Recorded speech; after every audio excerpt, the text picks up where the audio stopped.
Halo Sobat Maya, apa kabar kalian semua? Semoga aja seperti biasa ya, selalu sehat, selalu bahagia, dan makin sukses. Setelah kemarin rentetan saham IPO udah kelar, sekarang mulai muncul lagi ya, satu IPO yang baru. Semoga aja kali ini nggak ada yang barengan ya, jadi kita bisa lebih fokus. Dan semoga aja pada saat maraton saham IPO kemarin, kalian semua cuan ya. Nah, pada video kali ini kita akan membahas tentang sebuah perusahaan yang sebentar lagi akan listing di bursanya kita dengan kode ticker COL.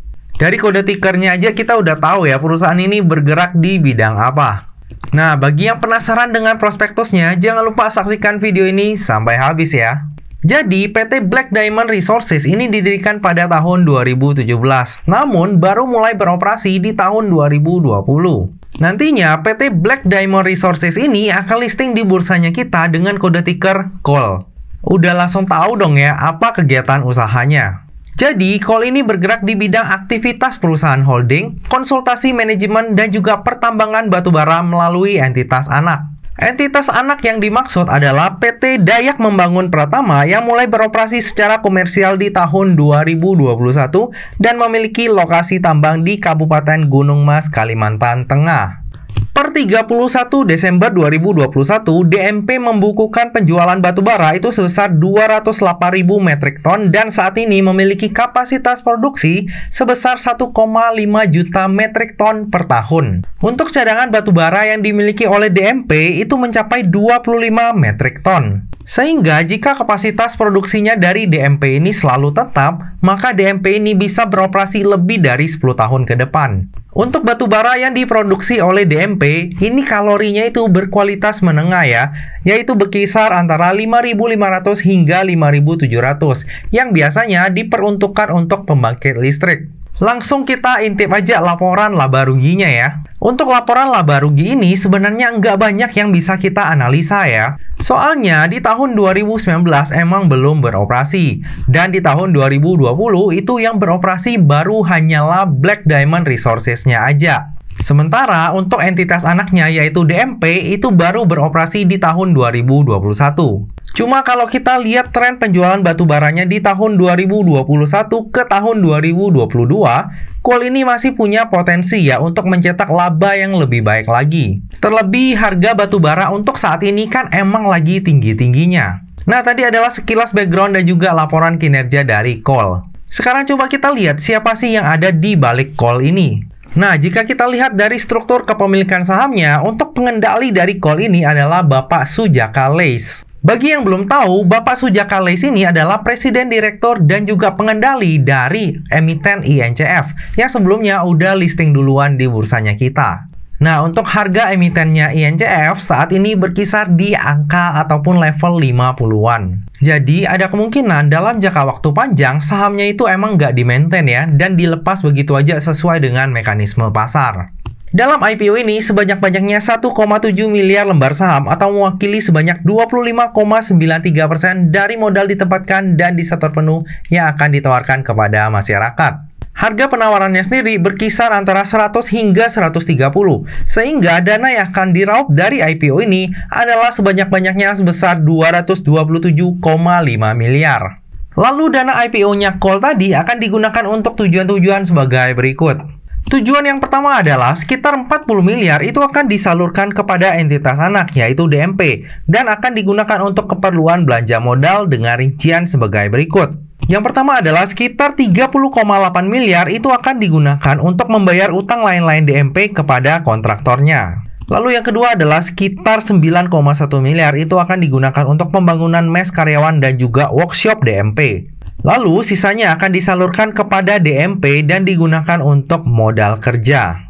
Untuk dana IPO-nya COL ini 100% itu akan disalurkan kepada entitas anak ya, yaitu DMP. Ya, untuk tujuan IPO seperti ini udah tergolong biasa ya untuk IPO akhir-akhir ini. IPO di bursa hanya untuk cari dana operasional. Karena COL dan juga DMP ini baru beroperasi, kita juga belum bisa ya melihat perkembangan ekspansi usaha dari mereka. Nah, kita lanjut ke jadwal IPO-nya dari COL.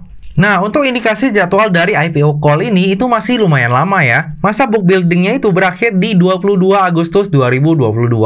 Lalu untuk indikasi masa penawaran umumnya itu masih di tanggal 31 Agustus hingga 5 September 2022 dan rencananya akan listing di bursanya kita pada tanggal 7 September 2022. Jadi untuk rentang waktunya itu masih sangat panjang. Lalu coba kita lihat siapa sih underwriter dari IPO-nya Call ini. Ternyata yang menjadi underwriter dari IPO-nya Call ini adalah Surya Fajar Sekuritas dengan kode broker SF. Nah, untuk SF ini ya mirip-mirip lah ya dengan XA. Ya, kita bisa bilang kayak saudaraan lah. Kalau mengawal saham IPO itu lumayan ekstrim. Bisa naik tinggi, tapi bisa juga dibanting ARB berjilid-jilid. Nah, ini adalah list-list saham yang pernah dikawal oleh SF dalam 2 tahun terakhir. Nah, Sobat Maya bisa lihat di sini ya, selain WMPP, itu semua saham IPO yang dikawal oleh SF itu minimal 1 kali arah. Ya wajar lah ya, WMPP kemarin tuh sempat ada kasus ya, makanya begitu buka itu langsung di zona merah. Tapi Sobat Maya jangan salah ya, walaupun SF ini dalam mengawal saham IPO cukup ekstrim, tapi di beberapa kasus saham IPO seperti WMPP ini, SF itu malah pasang badan loh untuk menahan guyuran dari retail-retail. Nah Sobat Maya bisa lihat dari broker summary ini ya, di hari pertamanya listing WMPP itu guyurannya deras banget. Nah siapa yang bisa menahan harganya? Itu SF. Nah, jadi SF ini walaupun ya sebenarnya agak ekstrim, tapi di beberapa kondisi dia itu juga yang bisa menjadi penyelamat. Nah, mari kita lihat ya di IPO-nya Call ini, apakah SF nanti bakalan jadi penyelamat atau malah jadi tukang guyur seperti biasa. Oke, kita lanjut ke laporan keuangannya. Jika kita lihat dari sisi laporan keuangannya, baik dari aset, liabilitas, maupun ekuitas, ini selalu meningkat ya dari waktu ke waktu. Cuma yang perlu diperhatikan di sini adalah total liabilitasnya itu lumayan besar dan didominasi oleh utang bank. Lalu untuk posisi kas dari Call ini pun sangat sedikit. Makanya nggak heran ya kalau tujuan dana IPO-nya itu ya emang hampir semuanya untuk modal kerja. Nah, jika kita telusuri lebih dalam dari sisi ekuitas, terjadi peningkatan modal ya di tahun 2021. Dan juga terjadi perubahan nilai nominal saham dari yang semula itu 1 juta menjadi 10 rupiah. Nah, peningkatan modal yang dilakukan di tahun 2021 sebesar 48 miliar pada saat Call ini IPO ataupun listing di bursanya kita, itu langsung naik 10 kali lipat minimal ya, menjadi 480 miliar. Mantap ya, jadi jikapun nanti Call ini ARB berjilid-jilid hingga ke 50, pemegang saham lamanya itu masih tetap cuan gede.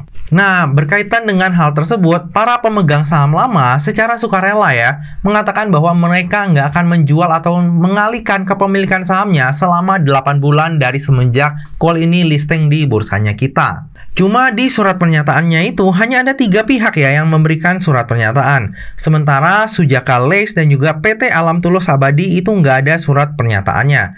Tapi kalau sesuai aturan, harusnya mereka juga harusnya menahan kepemilikan sahamnya ya. Jadi nggak menjual ataupun mengalihkan kepemilikan sahamnya selama 8 bulan.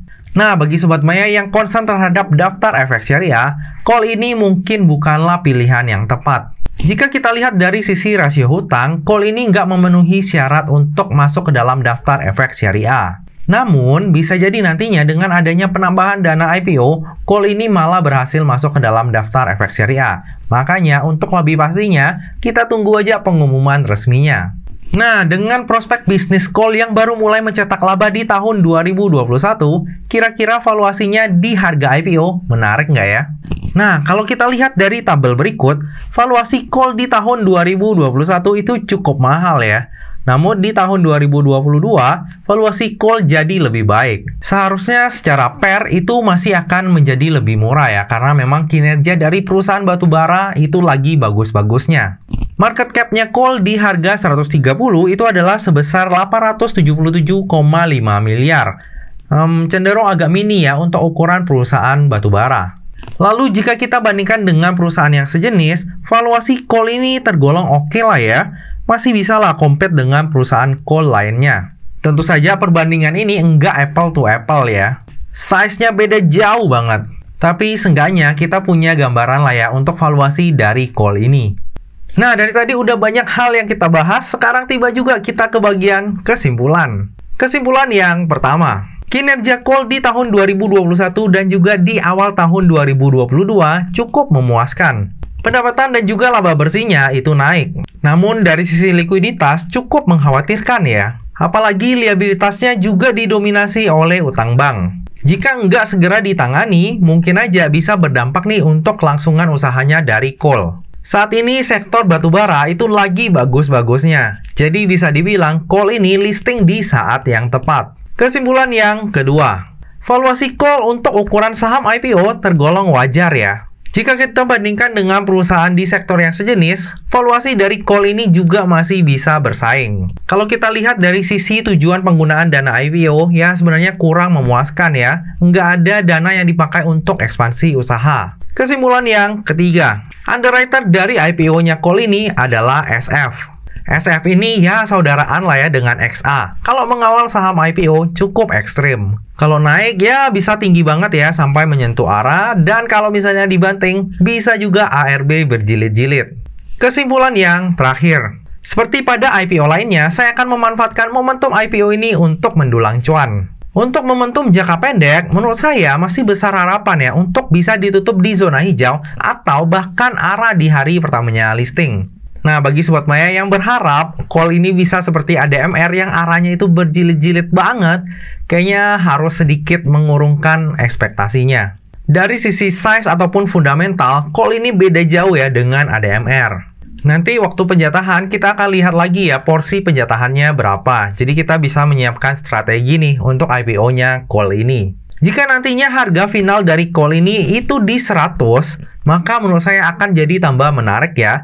Karena secara historikal, baru ada satu saham yang gagal ketika listing di harga 100.